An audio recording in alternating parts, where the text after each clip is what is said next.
Ano po bang sikreto para maging maswerte ang taon mo?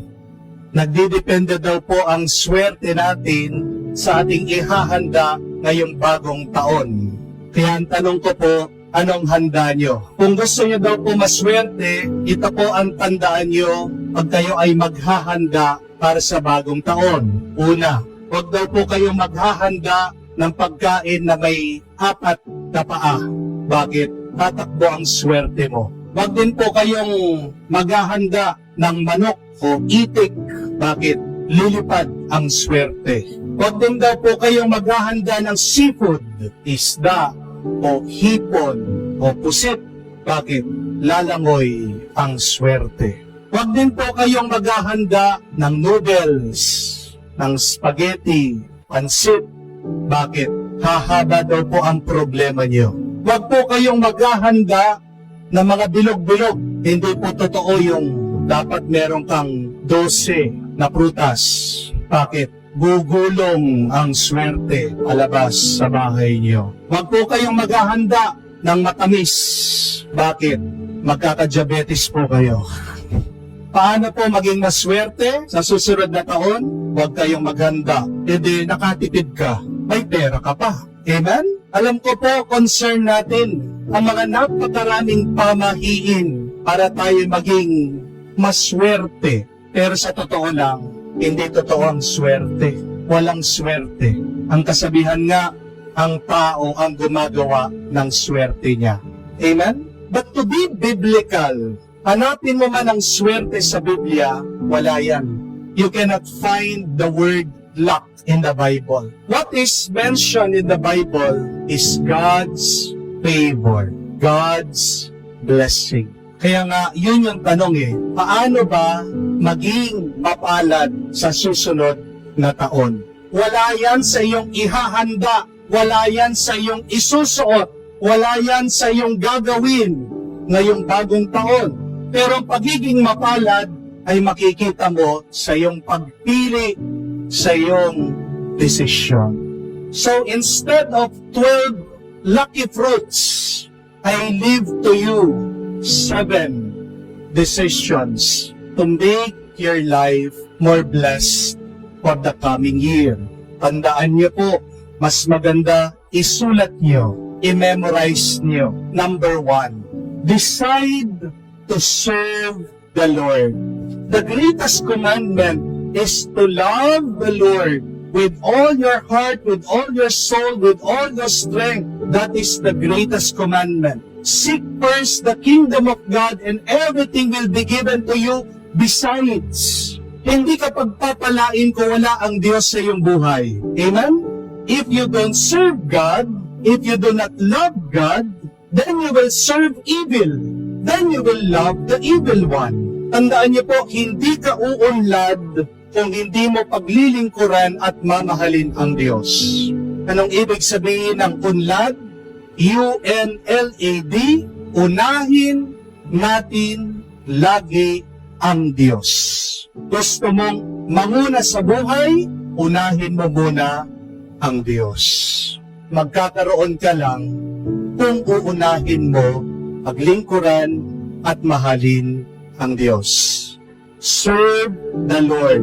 Second, decide to have a superior belief or good attitude. Sabi nga po sa Proverbs, as a man thinks in his heart, he is. Ikaw kung ano ang iyong naiisip, ikaw kung ano ang iyong pinaniniwalaan sa iyong puso. Meron tayong mga pinaniniwalaan na nagiging dahilan ng limitasyon sa buhay. Remember, my dear friends, your attitude will dictate your altitude.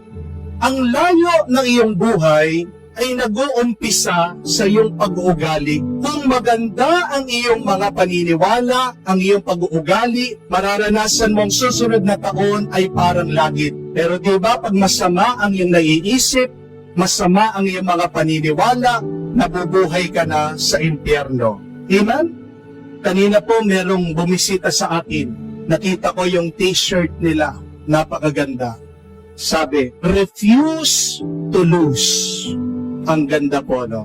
refuse to lose. Huwag mong pipiliin na matalo, mabigo. What a superior belief. What a good attitude. Tama na sinasabi mo na hindi mo kaya. Tama na sinasabi mo kawawa ka. Tama na sinasabi mo paulit-ulit, imposible. Alisin mo yung mga masasamang paniniwala. Alisin mo yung mga ugali mo na nagbibigay sa iyo ng toxicity na nagiging lason sa iyong buhay. Ano yan? Inggit, paghuhusga, galit, pagtabuhi, takot, pangamba.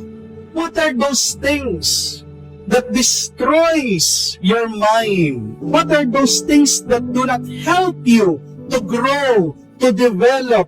Palitan mo yung mga masasamang pag-iisip mo, nararamdaman mo with superior beliefs, with good attitude. One good belief is to say that God is good. Sabihin mo, God is good, sobra-sobra. Kayo nga po, every day, as you wake up, praise the Lord and say, God is love. Sabihin mo na ang susunod na taon na ito, itaon mo. Amen? Ito ang taon ko. This is the year of my grace. This is my season. Sa akin ang taon na ito, ibibigay ng Diyos sa akin ang biyaya na umaapaw. Have a superior belief. Good attitude. Third, decide to live a life of purpose. Tandaan niyo po, kung nabubuhay ka lang na walang layunin, walang pangarap, walang pupuntahan, sinasayang mo lang ang buhay na yan. It is wasteful to just exist. Sayang ang buhay kung wala kang dahilan, kung wala kang layunin, kung wala kang pupuntahan. Tandaan niyo po, walang ginawa ang Diyos na walang layunin. Everything that God created has a meaning, has a purpose. Bakit maitim ka? Yung mga iba, ayaw nila na maitim ang balat nila. Salamat ka sa Diyos. Bakit? Kasi dahil sa itim na yan, hindi ka magkakaroon ng skin cancer.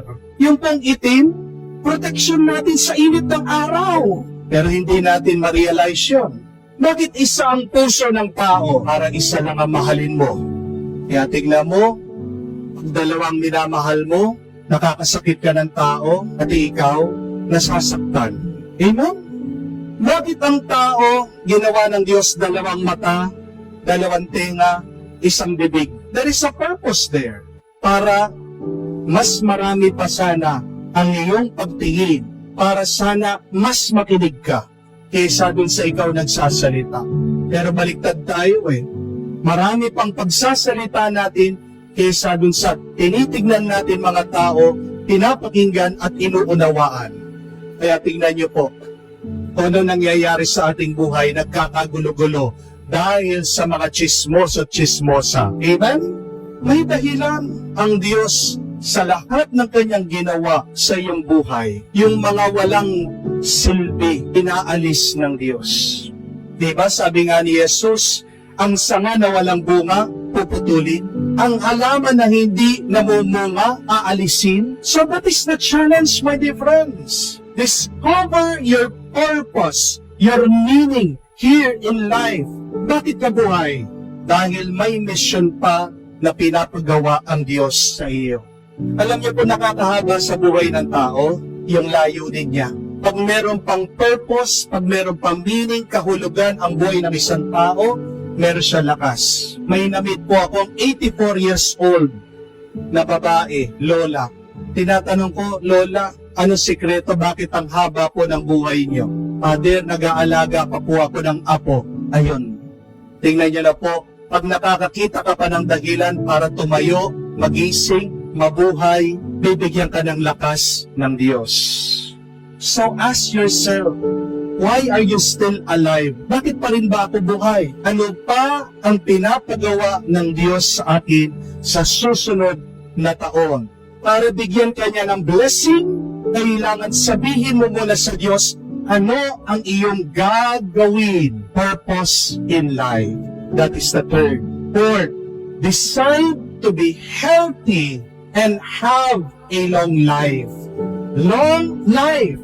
Yan po yung dasal ng bawat isa sa atin, hindi po ba? Na magkaroon ng lakas, na magkaroon ng mahabang buhay. Para saan? Hindi lang para kumita, hindi lang parang sumikat, hindi lang para umangat sa buhay, pero para saan yung buhay na yan? Binubuhay ka, pinapalakas ka ng Diyos. Para gawin mo ang kagustuhan ng Diyos. Our bodies are the temple of the Holy Spirit. Amen? Nasaan buhay ang Espiritu Santo? Nasa katawan mo.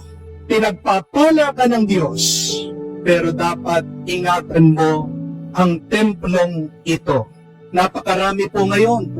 30 years old, 40 years old, may sakit. Marami po ngayon, wala pa pong 50 years old, namamatay. Bakit po nagkakasakit? Kasalanan ng Diyos? Kasalanan natin. Hindi natin pinipiling maging healthy sa ating lifestyle. Hindi po ba? Marami sa atin nagpapakapuyat, kumakain ng mataba, matamis, maalat. Marami po sa atin nakakaligtan na mag-exercise. At mas marami pa sa atin pinipili na may stress, palaging iniisip ang ating problema. Hindi po hahaba ang buhay natin kung hindi natin pipiliin na maging healthy. Amen? Be healthy para magawa mo hindi lang ang iyong obligasyon sa iyong pamilya, but primarily to do God's will, to do our mission for God. So, wag mo lang baguhin ang iyong lifestyle. But every day, if you decide to be healthy and to have a long life, pray for health. Amen? Mga kapatid, wag po kayong maging biktima ng inyong edad. Hindi ibig sabihin ikaw ay senior na. Dapat ikaw ay nanghihina. God has created our body to live long. Hindi po tayo ginawang mahina ng Diyos. Pero bakit tayo agad namamatay? Dahil hindi natin pinipili na maging healthy at mahaba ang ating buhay. Decide to become healthy and to have a long life. 5, decide to be wealthy. Mga kapatid, hindi po kagustuhan ng Diyos na tayo'y maging mahirap. Amen? Ano pong mababasa niya sa Psalm 23? The Lord is my shepherd. There is nothing that I shall want. Kung ang Diyos natin ay Diyos na umaapaw na grasya, papabayaan ba niya tayo na magkaroon ng pagkukulang sa ating pangangailangan? You can serve God when you are poor, but it is not the will of the Lord that you are poor. Kung gusto mong yumaman, kailangan mong piliin na maging mayaman. And don't get me wrong. Baka po yung mga iba sa inyo, sasabihin si Father naman, masyadong materialistic. Hindi po masama ang mag-asam, ang naisin na yumaman sa buhay. Amen? Kailan po nagiging masama pag ninanasa mo ang kayamanan? Kung gusto mo lang yumaman para sa sarili mo, tandaan niyo po yun. Pero bakit kailangan mong naisin na maging mayaman? Tandaan niyo po ito. Para makatulong ka sa mga iba. Amen? At para magawa mo ang misyon ng Diyos for the upbuilding of the church. Paano mo papagandahin ang tahanan ng Diyos? Paano mo tutulungan yung mga hindi makapag-aral? Paano papakain ang mga nagugutom? Paano tayo magpapatayo ng mga hospital, orphanages? Kung wala tayong pera, hindi po ba? Hindi kagustuhan ng Diyos na ikaw ay naghihirap. Pero para magkaroon ka ng kayamanan, kailangan mong piliin na maging mayaman ka. Amen? But make it a point that when you desire wealth, it is not for the wealth itself. When you desire wealth, you should be clear. It is to serve God and it is to serve people. Amen? Ano po ang sabi ni Jesus? I came that you may have life and life to the full. Anong ibig sabihin nun? Hindi po kahirapan ang binibigay ng Diyos sa atin, kung hindi umaapaw na pagpapala. So, when God will make you wealthy for the next year, be clear that wealth is not for you. Pag inangkin mo, pag tinago mo, sinarili mo, yung bibigay na pera, kayamanan ng Diyos sa iyo, at pag hindi mo binibigay, pinabahagi, yung blessing na binibigay ng Diyos sa iyo, kukunin ulit ng Diyos yan. At ibibigay dun sa mga mababait, dun sa mga tunay na mapagbigay. Amen? Pang-anim po, decide to have a quality relationship. Quality relationship. May kasabihan po, if you want to go fast, go alone. But if you want to go further, go together. Gusto mong mas mabilis marating sa iyong paroroonan, mag-isa ka maglakbay. Pero kung gusto mong magtagal sa iyong paglalakbay, kailangan sama-sama, meron kang kasama sa buhay sa paglalakbay. Mga kapatid, hindi po natin kayang mag-isa sa buhay na ito. Napakarami po mga tao ngayon namamatay. Ano po ang dahilan? Hindi lang po dahil sa sakit, namamatay po sa lungkot. A lot of people are dying because of loneliness. Ang kapatid, ang iyong tagumpay ay nagdidepende sa mga taong kasama mo. Kung yung mga taong kasama mo, kulelat, ano pang bunga? Ano mangyayari sa buhay mo? O di kulelat ka rin? Di po ba? Kung gusto mong malayo ang iyong marating, kailangan samahan mo din yung mga tao na may panaginip at may pangarap. Piliin po natin ang ating mga kaibigan, ang ating mga pinakikisamahan. Find godly people in your life.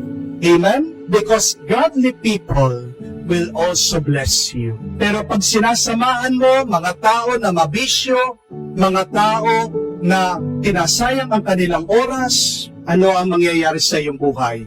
Masasayang din ang iyong buhay. Kung nakikita mo na napapasama ka na dyan sa iyong relationship, I think it is better to choose distance rather than disrespect. Your success will depend on your relationship. Quality relationship. Pang-pito at panghuli po, decide to be a blessing. Be a blessing. At yan po yung narinig natin sa unang pagbasa, napakaganda. Galing po sa libro ng Bilang. Remember this. Say, may the Lord bless you and keep you. May the Lord bless you and keep you. Tandaan niyo po na ang buhay ay alingaw-ngaw. Our life is an echo. You receive back what you give. Wala po tayong tinatanggap na hindi nagmula sa atin. Kung naging sumpa ka sa ibang tao, ano matatanggap mo?